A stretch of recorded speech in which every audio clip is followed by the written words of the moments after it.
İsterik tutma doğrudan da ki onun bəzən peşəkarları, dırnaq arası peşəkarları deyək, elə bir möhtəşəm bir formada o tutmanı icra edirlər ki, həqiqətən elədir. Çox zaman hətta həkimlər onu ayırt edə bilmirlər. Çünki onun bizim bu tutmalarda var, körpü forması var, yəni özlərinin ətrafların qıc olması, yuxarı və aşağı ətrafların qıc olması, bəzən ağızdan köpük ifraz olunması kimi halları da icra edirlər. Yəni onlar möhtəşəm bir formada bunu icra edirlər, onu deyim. İllərlə bəzən özlərinin istədiyi bir, necə deyirlər, hansısa nöqtəyə çatmaq üçün ailədə... Şou mu yaradır? Bəli, şou yaradırlar. Onu nəzərdə tutursunuz. Bəli, onu və yəni bu uşaq... Onu öyrənməliyik. Bəli, bu uşaq sudurqa olur, özdə belə deyirlər. Yəni buna heç nə etmək olmaz. Onu əlbəttə ki, öz işini bilən peşəkar nevroloqların 2 saniyəlik bir müayinə metodumuz var ki, biz otağa daxil olan zaman belə xəstələri çox zaman evə dəvət edirlər baxmağa ki, bəlkə kömək edəsiz belə.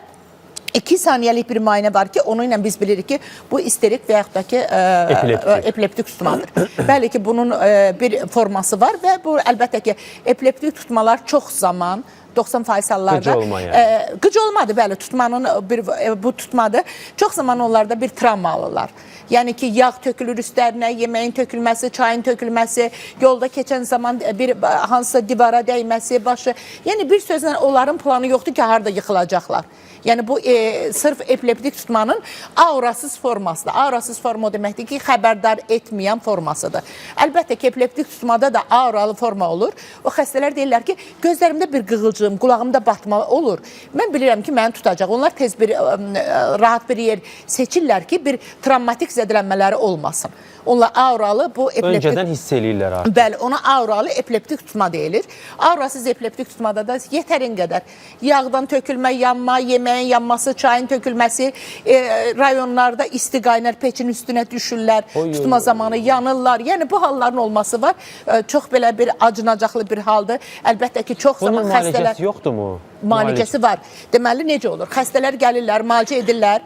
Qonşudan deyirlər ki, qonşu, aptekdən nə qədər dərman içəcəksən? Sən yaxşısan, dərmanını kəs. Ən çox dərmanı kəsəndə olur.